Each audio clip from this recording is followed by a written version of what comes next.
taking shots at the enemy. I'm gonna make it to the top, leave a legacy.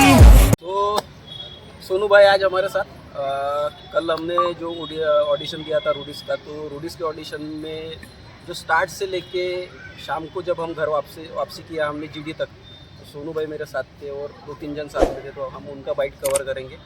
तो आप शायद late आए थे 7 या 7:30। हाँ 7 या 7:30 बजे। तो मैं जब पहुंचा तो मैं लगभग सुबह 5 बजे वहाँ पे पहुंच चुका था। तो क्या फेस करना पड़ा आपको? फेस क्या करना पड़ा, बोलने से पहले कैसे मालूम, उन्होंने मैनेजमेंट कहा था, मैंने सब जगह यूट्यूब वीडियो पे देखा था कि उन्होंने कहा था कि लाइन लगानी पड़ती है। क्या फेस करना पड़ा आपको? फेस क्या करना पड़ा, बोलने से पहले कैसे मालूम, उन्होंने मैनेजमेंट कहा था, मैंने सब जगह यूट्यूब वीडियो पे देखा था कि उन्होंने कहा था कि लाइन लगानी पड़ती है। ठीक है, लाइन लगानी पड़ती है, लेकिन गेट के अंदर छोड़ने के बाद खुद की लाइन लगानी पड़ती है। मतलब जो वीडियो में दिखाते हैं वैसा कुछ नहीं होता है। बेसिकली पहले हमने लाइन लगाई 7 बजे, हम जब पहुँचे तब से लाइन चालू थी, और बीच बीच में कोई भी बंदा घुस जाता है। ऐसे नहीं है कि बाबा ये बंदा 5:30 बजे है तो इसको उसकी लाइन है वही उसको फर्स्ट प्रेफरेंस देना चाहिए। हाँ, नहीं दिया उन्होंने। वो कोई भी आता है बीच में घुस जाता है, कोई भी आता है बीच में घुस जाता है। उनके जो बॉडी गार्ड्स थे, मतलब सिक्योरिटी बाउंसर वगैरह थे, उनका भी मैनेजमेंट कोई नहीं होता। वो बंदा 5 बजे आए या 6 बजे आए, उनको कोई फ़र्क नहीं पड़ता। वो 2 बजे आए रात के 2 बजे, उनको फ़र्क नहीं पड़ता। अब ये तो हो गई आपकी बात, आप 7-7:30 बजे पहुंचे थे, लेकिन मैं वहाँ पे अर्ली मॉर्निंग 5 बजे शार्प टच हो चुका था। तो उस टाइम पे मेरे सामने लगभग 50 बंदे थे। अब मेरे को लगा यार चलो 50 है तो 55 या 56 बार नंबर जो है मेरा लग जाएगा। लेकिन जैसे जैसे दिन ढलता गया, यानी दिन खुलता गया, सूरज निकलता गया, तो वो 56 का मेरा जो चेस्ट नंबर था वो था 1614। तो आप एक गेस कर सकते हो, क्योंकि मुझे बिटवीन द लाइन क्यू में से बाउंसर ने निकाल दिया था। यानी उसका ऐसा बोलना था कि मैं बीच में हूँ। अब ऐसा कितने जनों के साथ हुआ होगा आप समझ भी नहीं सकते। और जैसा जैसा दिन ढल रहा था, धूप काले के दिन है, गुना में वैसे गर्मी कम पड़ता है, बट गर्मी काफ़ी ज़्यादा थी उस टाइम पे। तो ओवरऑल हमारा तो चलो ठीक है, हम हो गए, आप हो गए, हम थोड़ा खेती बाती वगैरह में काम करते हैं, थोड़ा रफ है। बट जो लोग भी वॉइस आए थे, अब चलो हम तो ठीक है, हम हो गए, आप हो गए, क्योंकि हमारा कलर ही बताता है कि अपने को कोई मेकअप वेकअप करना नहीं है। हमें सिर्फ पता चला कि यार चलो रूडिस का ऑडिशन है, फटाफट बैग पैक करें और निकल गए। ऐसा कोई स्पेसिफिक फेस पे मास्क लगाना चाहिए या कुछ करना चाहिए, ऐसा कुछ दिमाग में नहीं था। बेसिकली हमने 5 से 6 घंटे हम धूप में रहे, और बाद में हमारा नंबर आया तो हम फॉर्म फिलअप करने गए। फॉर्म फिलअप कर दिया, जो चेस्ट नंबर था वो हमें मिला। बाद में हम अंदर गए जाने के बाद जो कहते वो बाद में बता दें। वीडियो को थोड़ा डीप बनाते हैं, क्योंकि कैसा है शॉर्टकट में हम बता देंगे तो हम 2 मिनट में भी सब बता सकते हैं। सो जो भी नए बंदे यहाँ पे ऑडिशन के लिए आते हैं उनके दिमाग में काफ़ी सारे कंसेप्ट होते हैं। जैसे कि मेरा ये फर्स्ट टाइम था, तो मुझे कुछ एक्चुअली पता नहीं था, यहाँ तक कि मेरा खुद का जो बैग है वो भी कैरी नहीं किया था, क्योंकि मैंने ऐसा कहा सुना था कि आप अपना बैग भी अंदर नहीं ले जा सकते हो। तो इस वजह से जो कुछ डिपेंडेंट था, ये मेरे सोनू भाई की तरफ से ही मुझे फेस वॉश वगैरह जो कुछ चीज़ें अवेलेबल हुई वहाँ पे। बट आपको एक चीज़ बताना चाहूँगा सीरियसली, अगर आप रूडिस के ऑडिशन में जाते हो तो सबसे पहले अपनी जो खाने पीने की जो चीज़ें हैं वो प्रिपेयर रखो, क्योंकि उसके अलावा आप वहाँ पे सर्वाइव नहीं कर पाओगे। क्योंकि सबसे इम्पोर्टेंट होता है सवेरे आप 5 बजे लाइन में लगते हो, कोई तो बंदे रात से ही लग गए थे 10 बजे से। अब ये कोई टाइम पीरियड नहीं होता है, बट उस हिसाब से जो इतना बड़ा शो चला रहा है MTV रूडिस के सीज़न उनके हो रहे हैं, जिस हिसाब से देखा जाए जो मैनेजमेंट था उनका वो काफ़ी घटिया किस्म का था। यहाँ तक कि हमको पीने के लिए पानी भी नहीं था, और जो साइड में स्टॉल वगैरह लगे थे वहाँ पे जो 20 रुपये का बिस्लेरी था वो 40 रुपये का मिल रहा था। जो वड़ा पाव 10 रुपये का आता है वो 100 रुपये के हमने सिर्फ 4 लिए, उसमें भी सिंगल पाव मिलता था। बात सही है कि नहीं? 25 रुपीज़ का 1 वड़ा पाव, और जो हम मैंगो जूस लेते हैं, पेप्सी मैंगो जूस 20 रुपये में मिलता है छोटी बॉटल, वो 25 रुपये में थी, मतलब 50 रुपीज़ की थी। अब देखा जाए तो कैसा है, इतना बड़ा शो आप ऑर्गेनाइज कर रहे हो, सेलिब्रिटीज़ को बुला रहे हो, तो हमारा ऐसा मानना है चलो हम तो ऑडिशन के लिए आए हैं, हम उस बारे में प्रिपेयर थे कि चलो ठीक है। बट जो लोग फाइनेंशियली वीक होते हैं उन्होंने क्या करना चाहिए, उनके लिए वहाँ पे कोई स्कोप नहीं। अब यहाँ तक रही बात, हम जब अंदर एंटर हुए तो वहाँ पे भी उनकी तरफ से पानी वगैरह का कोई भी जो फैसिलिटी है वो नहीं था। हमारा खाली यही बोलना है कि यार धूप काले के दिन चल रहे, आप खाली पानी तो पिलाओ, नहीं कुछ चाहिए हमको आपसे, कोई हमको एक्सपेक्टेशन नहीं है। आप हमको 7-7 घंटे 8-8 घंटे पिला के रख रहे हो, ठीक है, कोई दिक्कत नहीं, हम बैठेंगे, क्योंकि हम हमारे मन से आए ऑडिशन के लिए। हम हमारे को किसी ने फोर्स नहीं किया है कि आपको जाना चाहिए, या आपकी तरफ से नहीं कहा गया कि आपको ज़बरदस्ती आपको आना बच्चे चाहिए। आते हैं तो अपने ड्रीम्स कंप्लीट करने के लिए आते हैं। कंप्लीट करने के लिए आते हैं, तो हम ऐसा समझेंगे कि चलो ये एक अपना जो डेडिकेशन है, या जो एक अपना स्ट्रगल है, स्ट्रगल के हिसाब से पकड़ते हैं कि चलो अपना ये स्ट्रगल है, तो ठीक है, ओके। आपका क्या कहना है? मुझे बस ये कहना है कि प्रिपरेशन करने से पहले आप फुल्ली घर से तैयार होके आना। अपने जो भी कपड़े वगैरह कोई अगर आप होटल रेंट में ले रहे हो तो ठीक से चॉइस करके ले लीजिए, और बाद में अपना जो भी है प्रिपरेशन के बारे में, मतलब आपका खाना पानी पीने की चीज़ें वो पहले से ही घर के प्रिपेयर करके आओ। नहीं करके आते हो तो बाहर से लेके आओ, वहाँ से मत खरीदो, क्योंकि पानी की बोतल हम 15 रुपये में लेते हैं जो 1 लीटर की होती है, उधर आपको 40 रुपये में मिलती है। और वो पानी ठंडा भी जैसा नहीं जैसा रहता। दिन चढ़ेगा ना, तो वो बॉटल के रेट भी बढ़ते थे, तो 50 की भी मिलेगी, 60 की भी मिलेगी। डिपेंड करता है दिन कितना बढ़ रहा है, पब्लिक कितना है, एवरीथिंग इज अ बिजनेस। जो चीज़ कहते हैं हमें बस यही कहना है कि आप MTV शो पे दिखाते हो, रोडीज है ये, आप कितना पैसा कमाते हो हमको पता नहीं, TRP पे कितना पैसा कमाते हो ये भी हमें नहीं जानना, लेकिन जो इंसान है या फिर वो जो कंटेस्टेंट है वो आता है उधर किसके लिए आता है? ड्रीम्स कंप्लीट करने के लिए। खाना पीना उसे चाहिए, क्योंकि उधर एनर्जी दिखाता है वो अपनी फुल स्पिरिट दिखाता है, फुल स्पिरिट जो भी है वो। उधर आप खाने पीने की चीज़ें नहीं रखते हो, सिर्फ वड़ा पाव रखते हो। वड़ा पाव पे कोई भी बंदा नहीं उठते। अब चलो ठीक है, महाराष्ट्र में पूना का ऑडिशन का वेन्यू था, तो चलो ठीक है, लेकिन इनकेस अगर मैं चाहूँ कि रोडीज का ऑडिशन बेसिकली 4 वेन्यू पे होता है ऑल इंडिया में, अगर मेरा स्टेट छोड़ के अगर मैं कहीं बाहर जाता हूँ ना, तो चलो यहाँ का मुझे नॉलेज है, मैं यहाँ पे कुछ भी यानी एडजस्ट करके सर्वाइव कर जाऊँगा, लेकिन जो बंदे बाहर से यहाँ आते हैं, जो यहाँ के बंदे बाहर जाते हैं ऑडिशन, उनके लिए काफ़ी दिक्कत हो जाएगी, बहुत ज़्यादा दिक्कत हो जाएगी, क्योंकि सबसे मेन बात सिटी का नॉलेज नहीं होता है, कौन सी चीज़ कहाँ पे है, क्या है। ऑटो वाले उनके हिसाब से पैसे लेते हैं, तो इन सब बातों से भी हमें बचना है, और होप इस सब जो चीज़ें हैं इस पर MTV वर्क करेगा। अब यहाँ तक तो हो गया हमारा इंटर जाने तक का सीन, क्योंकि सवेरे 5 बजे से लाइन में लगने के बाद हमको लगभग 1 बज गया जो ऑडिशन हॉल है उसमें जाने के लिए। देन हमको फॉर्म दिए गए, फॉर्म फिलअप करा हमने, एक छोटा सा इवेंट हुआ जिसमें जो कुछ टीम लीडर है या गैंग लीडर है वो वहाँ पे प्रेजेंट थे, जो मेन अट्रैक्शन है शो का सोनू सूद वो भी वहाँ पे प्रेजेंट थे। देन आफ्टर वहाँ से लाइनअप स्टार्ट हुआ, 50-50 लोगों का स्लॉट वो लोग अंदर छोड़ रहे थे GD राउंड के लिए। बेसिकली GD राउंड क्या होता है आप बताइए? GD राउंड में तो क्या पूछ भी नहीं सकते, हम इतने मेहनत से एक उसका वो बता दीजिए कि GD राउंड होता किस टाइप के, उसको डिटेल से मैं डिस्क्राइब करता हूँ। GD राउंड वैसे कैसे होता है मालूम है क्या? जब हमारा फॉर्म फिलअपिंग होता है, बाद में आपको चेस्ट नंबर दिया जाता है। चेस्ट नंबर देने के बाद जो भी आपका चेस्ट नंबर है 2000 या 2000 के बीच में कुछ भी हो, वो कॉल करते हैं आपको कि 1000 से 1100 1150 ऐसे, मतलब 150 100 इसमें होता है, उनमें से लाइन में लगे तो 100 हो गए या 150 होंगे, वो लाइन में लगते हैं। उन 150 का GD राउंड होने के बाद वापस और 150 लोगों को बुलाते हैं, जैसा आपका नंबर आएगा वैसे आपको जाना पड़ेगा। लेकिन कोई भी बंदा, मतलब ऐसा नहीं कि कोई भी ऐसा लाइन में, मतलब लाइन टू लाइन लगता है। अगर वो 150 वाला नहीं होगा, वो 152 वाला होगा, वो भी बंदा बीच में ही रहता है। वो देखते नहीं कि बाबा क्या चल रहा है बीच में, कोई बीच में है हमारे, वो दिखता नहीं, वो सीधा घुसते हैं और GD राउंड देखे जाता है। अब GD को थोड़ा मैं डिस्कस करता हूँ, क्योंकि कल मैंने GD राउंड खुद दिया है। फॉर्चुनेटली हम दोनों एक ही ग्रुप में थे, तो एक अच्छी बात है कि हम एक दूसरे की बात को डिनाई नहीं कर सकते कि चलो मैं कुछ गलत बता रहा हूँ या ये कुछ गलत बता रहे, क्योंकि एक ही ग्रुप में थे। तो GD में बेसिकली होता क्या है, 50 लोगों का स्लॉट जो है वो साइड पे छोड़ दिया जाता है। देन उनका रूम बना हुआ रहता है 1 2 3 4, और वहाँ पे बाउंसर वगैरह जो उनके मैनेजमेंट टीम वगैरह सिक्योरिटी गार्ड्स वगैरह, तो वो 20-20 या मैं तो मानता हूँ आपने इसमें 15 लोग थे शायद, 15 लोगों का एक उन्होंने ग्रुप अंदर बुलाया। देन वहाँ पे 3 जजेस थे, 3 थे, बाद में तो एक उठ के चला गया और एक कैमरामैन। अब बेसिकली क्या हुआ, जो बंदे बैठे थे सबसे पहले वो जो सीट पे बैठा था, जो कुछ हम उसको जज ही कहेंगे, GD का जो जज होता है। देन उसका जो एक बोलने का जो टोन था, वो मैं ऐसा कहूँगा कि वही खुद को जो PI का जो जज होता है वो समझ रहा था। अब चलो ठीक है, रोडिश शो है।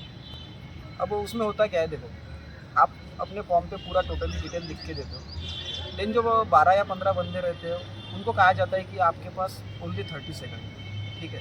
उसमें आप आपका जो क्या कहेंगे इंट्रोडक्शन देना है और आपका टैलेंट शो करना आपका टैलेंट शो करना है विद इन 30 सेकंड, ठीक है।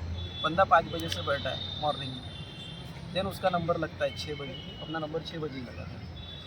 तो आप हमसे क्या एक्सपेक्ट करते हो कि 30 सेकंड के अंदर हम क्या हमारे कपड़े निकाल के फेंक दें आपके सामने, या जो हमारे अंदर की जो किडनी लीवर है वो फेंक के आपके सामने बता दें ये हमारे अंदर का टैलेंट है। फिर भी कुछ बंदों ने स्टार्ट किया, देन फर्स्ट ने स्टार्ट किया, वो कह रहा था कि फिटनेस फ्रीक को ऐसा वैसा कुछ स्किल बताए। देन एक एक्टर पे जो बात आई, तो अब बेसिकली देखो यार, आप ऑडिशन के लिए बुलाते हो तो आप क्या बोलते हो, आपके अंदर का जो टैलेंट है वो आपको शो करना है। अब कोई फ्लूट अच्छी बजा लेता है, कोई गिटार अच्छी बजा लेता है, कोई एक्टर है, देन उसको मालूम है कि उसको क्या पता है, क्या आता है, तो वो जो चीज़ है वो वही करके बताएगा ना। तो ऐसा नहीं कि भाई मैं फिटनेस फ्रीक हूँ तो मैं वहाँ पे डांस करके बताऊँगा, पॉसिबल नहीं है। फिटनेस फ्रीक हूँ, मैं पुशअप करके बताऊँगा, स्क्वाट करके बताऊँगा, पुशअप की वेरिएशन करके बताऊँगा। तो उस बंदे पे वो चिढ़ गया कि रियलिटी शो है, रियलिटी शो में यार तुम एक्टिंग के साथ कैसे सर्वाइव कर पाए। चलो ठीक है, ये भी बात हम लागू करते हैं। बट देन जैसा जैसा सर्कल घूमता रहा, मेरा भी नंबर आया, मेरे नंबर आने के बाद में मैंने 30 सेकंड के अंदर, यहाँ तक कि तो नेक्स्ट में ऐसी बात हो गई थी कि खुद का नाम बताना भी मतलब नहीं था उसमें, क्योंकि अगर आप खुद का नाम बता रहे हो, टाउन बता रहे हो, एज बता रहे हो, तो आप वो 30 सेकंड वेस्ट कर रहे हो। देन मैंने खुद का सिर्फ नाम बताया, मेरा जो स्किल था वो मैंने वहाँ पे परफॉर्म कर दिया। देन भाई पे नंबर आया, तो आपका क्या हुआ? मैंने तो इंट्रो दे दिया, इंट्रो देने के बाद जो था मैंने वो बताया मेरी स्टोरी, और बाद में मैंने टैलेंट शो करना भी दिया। उन्होंने कहा कि मैंने उनको कहा कि 80 पुशअप्स कर सकता हूँ वो भी एट ए टाइम, तो मैंने चालू कर दिया, ठीक है आ जाओ। मैंने सिर्फ 5 पुशअप्स किए, उसके बाद में उसने कहा कि उठो और बैठ जाओ। ये कैसी बात हुई? मेरे साथ भी ऐसा ही हुआ। देन मैंने स्टार्ट किया 5 कमांडो पुशअप। देन उसने बोल दिया ओके ठीक है रुक जाओ। देन ज़बरदस्ती मैंने सिंगल हैंड पुशअप कर ली 5। मैंने बोला चलो अब इस बार तो करना ही करना है, क्योंकि इतने दूर से अगर अपन आते हैं यार 1 मिनट तो बंदा डिजर्व करता है। देन सर्कल घूमते गया, लास्ट में एक बंदा था, उसका सीन उसको थोड़ा इंटरेस्टिंग लगा। अब उसमें ऐसा क्या इंटरेस्टिंग था हमको तो कुछ समझ में नहीं आया, लेकिन उसके साथ वो घसते गया 10 मिनट हो गए, 5 मिनट हो गए, उसको नाचते नहीं आ रहा, फिर भी बोल रहा है कि मोबाइल लगाओ, डांस कराओ, ये कराओ, वो कराओ। देन हम जो बाकी जो बचे हुए थे हमको कहता है ठीक है आपका सबका हो चुका है, आपको अगर सिलेक्शन के बाद आपको सिलेक्शन call होता है तो आज शाम तक आपको कॉल आएगा, अदरवाइज ट्राई नेक्स्ट ईयर। मतलब 10 घंटे 12 घंटे बिताने के बाद हमें सिर्फ 30 सेकंड मिलते हैं। ये क्या बात है? 30 सेकंड से 30 सेकंड में 30 सेकंड भी नहीं मिलते, 15 सेकंड ही मिलते हैं टैलेंट शो करने का। टैलेंट क्या दिखाना है? स्ट्रेंथ का गेम है, स्ट्रेंथ का गेम है तो स्ट्रेंथ दिखाना है। एक टास्क का गेम है, आप टास्क दो हम वो टास्क करेंगे, ग्राउंड में टास्क दो हम वो टास्क कंप्लीट कर देंगे। आप कहते हो रोडीज है, टास्क कंप्लीट करना है, स्ट्रेंथ दिखाना है अपनी, और टैलेंट दिखाने के बाद आप कहते हो एक्टिंग दिखाओ, ये दिखाओ, वो दिखाओ, डांस दिखाओ। ठीक है हमें डांस भी आता है, वो भी हम करते हैं, सब कुछ करते हैं, लेकिन आप 15 सेकंड देते हो, 15 सेकंड में हम क्या दिखाए? इफ़ यू सेड कि लुक्स नॉट मैटर, तो वहाँ पे भी लुक्स नॉट मैटर करने को ही होना, क्योंकि लुक्स का कोई मैटर नहीं है। अब मैं दिखने में इतना खास नहीं है, बट मेरा जो स्ट्रेंथ है मैं 10 लोगों पे भी भारी हूँ, मेरा इतना स्ट्रेंथ है। बट मैं स्ट्रेंथ मेरी ऐसी फेस पे से शो नहीं कर सकता ना कि मेरा इतना स्ट्रेंथ है, 10 में से क्या है क्या नहीं। मेरे को तो कुछ परफॉर्म करके बताना पड़ेगा ना, 100 kg का स्क्वाट मार के बताना पड़ेगा, 200 kg का डेडलिफ्ट मार के बताना पड़ेगा, तब जाके मेरा जो स्ट्रेंथ है वो वहाँ पे प्रूव होगा।